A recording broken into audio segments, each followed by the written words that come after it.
আমি মোহাম্মদ রফিকুল ইসলাম, তেজগাঁও কলেজের প্রভাষক, পাশ করি অ্যান্টিবায়োটিকে।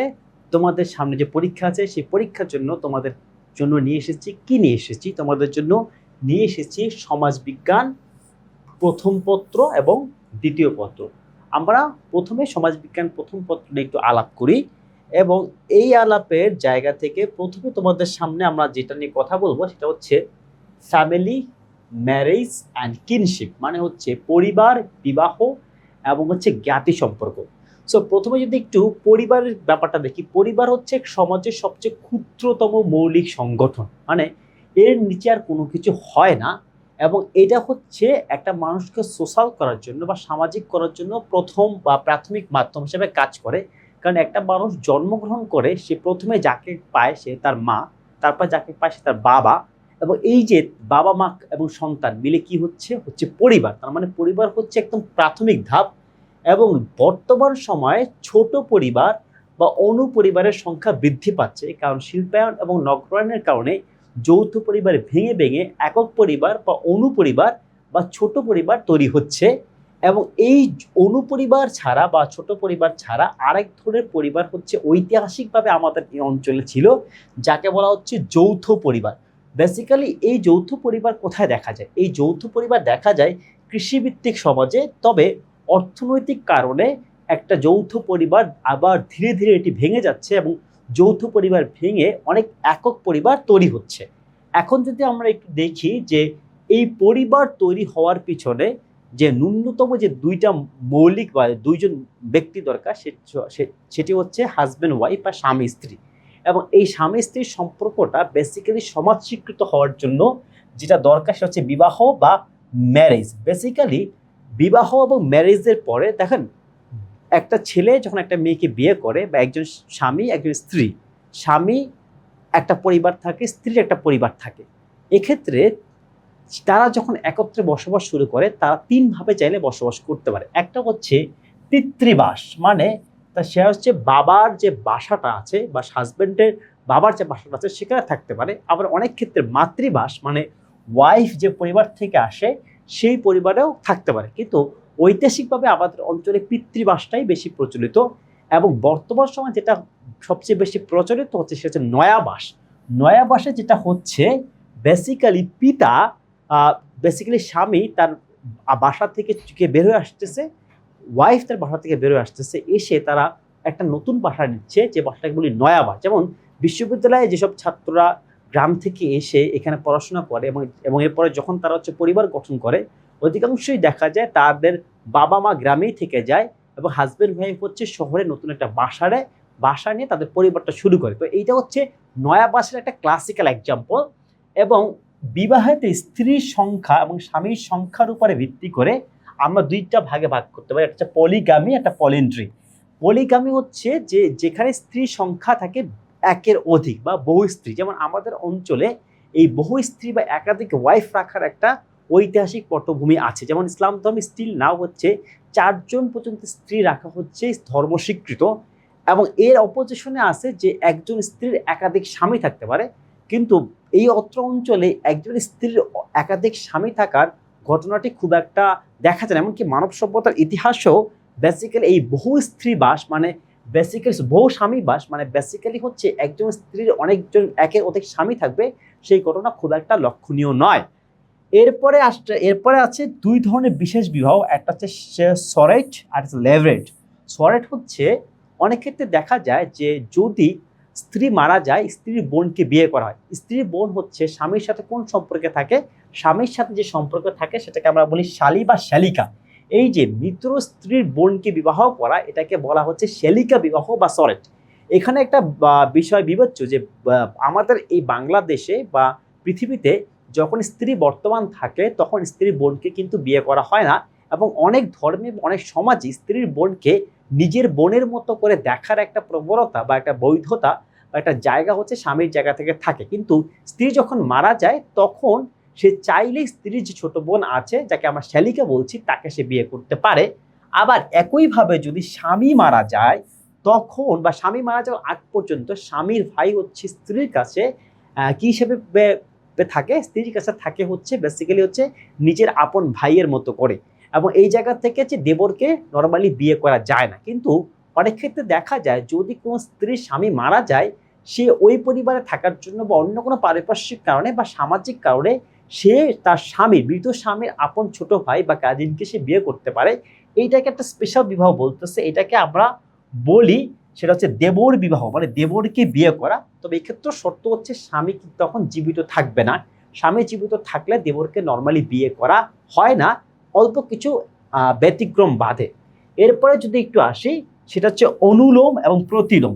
এখন দেখো যে সামাজিকভাবে আমরা সবসময় বলে থাকি যে যে সবাই সমান, কিন্তু বাস্তবতা হচ্ছে কি আসলে সমাজে সবাইকে কি সমান চোখে দেখা হয়? যেমন ধরেন একজন কৃষক বা একজন ভূমিহীন কৃষক এবং একজন গ্রামের চেয়ারম্যান, তারা কি আসলে সামাজিকভাবে কখনো সমান হতে পারে? হতে পারে না। কিন্তু সামাজিকভাবে অসম দুই পরিবারের ভিতরে বৈবাহিক সম্পর্ক থাকতে পারে। এই জায়গা থেকে যে ধারণা আসছে সেটা অনুলোম এবং প্রতিলোম। অনুলোমটা কিরকম? সেটা হচ্ছে উচ্চ বর্ণের পাত্রের সাথে নিম্ন বর্ণের পাত্রীর বিয়ে। যদি কৃষকের মেয়ের সাথে যদি চেয়ারম্যানের ছেলের বিয়ে হয়, সেটাকে আমরা বলতে পারি অনুলোম। একইভাবে যদি উল্টাটা ঘটে, যেমন কৃষকের ছেলের সাথে যদি চেয়ারম্যানের মেয়ের বিয়েটা হয়, তখন সেটাকে আমরা বলতে পারি প্রতিলোম। এবং এই ক্ষেত্রে আমাদের হচ্ছে আরেকটা পরিবারের কথা একটু আমাদেরকে ভাবতে হবে, সেটা হচ্ছে পিতৃপ্রধান পরিবার। এই যে একটু আগে যেমন বললাম যে আমরা বলি সমাজে প্রত্যেকেই সমান, কিন্তু আদৌতে সবাই কিন্তু সমান হয় না। একইভাবে স্বামী স্ত্রী, যাকে সামাজিকভাবে আমরা সমান ধরে নেই, কিন্তু বাস্তবতা হচ্ছে স্বামী স্ত্রী কিন্তু স্বাভাবিকভাবে সমান নাও হতে পারে। এবং অধিকাংশ ক্ষেত্রে দেখা যায় যে আমাদের বাংলাদেশের বা এই সাবকন্টিনেন্টের পরিবারগুলোতে স্বামী বা পিতা হচ্ছে সমাজের পরিবারের ভিতরে সিদ্ধান্ত নেয়ার ক্ষমতা বা ডিসিশন মেকিং এর জায়গা থেকে থাকেন। এবং এই যেসব পরিবারে পিতা বা স্বামী বা পুরুষ হচ্ছে এই সিদ্ধান্তটা নেয়ার ক্ষমতা রাখেন একচ্ছত্রভাবে বা ডিসিশন মেকিং এর জায়গাতে থাকেন, সেটাকে আমরা বলছি পিতৃপ্রধান পরিবার। ঠিক উল্টোভাবে যদি আমরা চিন্তা করি, যেখানে মা বা স্ত্রী বা নারীরা হচ্ছে সিদ্ধান্ত মেকিং এর জায়গাতে প্রধান ভূমিকা পালন করে, সেটাকে আমরা বলি হচ্ছে মাতৃপ্রধান পরিবার। বেসিক্যালি মেইন স্ট্রিম সমাজে মাতৃপ্রধান বা মাতৃতান্ত্রিক পরিবার খুব একটা দেখা যায় না। তবে কিছু কিছু ক্ষুদ্র নিগোষ্ঠী যেমন গারো, এদের ভিতরে এই মাতৃতান্ত্রিক পরিবার বা মাতৃপ্রধান পরিবারকে দেখে থাকি। এবং এরপরে আরেকটা সম্পর্ক, যেটাকে আমরা বলছি জ্ঞাতি সম্পর্ক। আমরা হয়তো কথায় কথায় বলি যে জ্ঞাতি গোষ্ঠী, এই শব্দটা কিন্তু আমরা প্রায় বলি যে এই যে জ্ঞাতি এবং এবং হচ্ছে গোষ্ঠী, মানে ব্যাপারটা কি, মানে একজন মানুষের বন্ধু হইতে পারে, কিন্তু জ্ঞাতি হয় কিভাবে?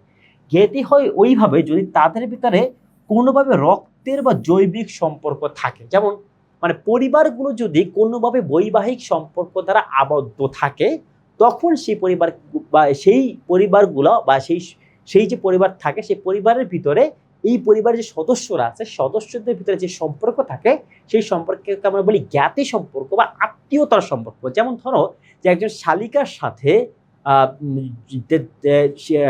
সাথে একজন দুলাভাইয়ের যে সম্পর্ক, সেটাকে আমরা জ্ঞাতি সম্পর্ক বলতে পারি।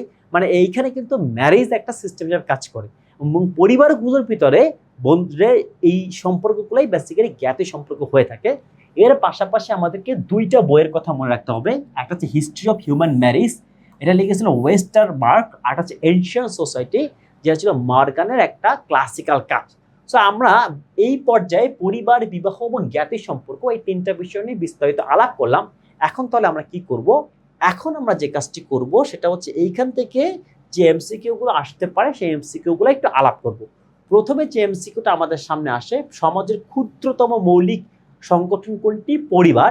সেকেন্ড এমসিকিউ হচ্ছে যে সামাজিকীকরণ বা সোশ্যালাইজেশনের প্রাথমিক মাধ্যম কি? প্রাথমিক মাধ্যম হচ্ছে পরিবার।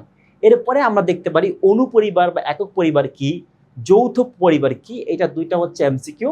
এরপরে আমরা দেখতে পারি সেটা হচ্ছে যে বসবাসের ধরন অনুযায়ী কয় প্রকার? 3 প্রকার, পিতৃবাস, মাতৃবাস, নয়াবাস, এটা একটা এমসিকিউ।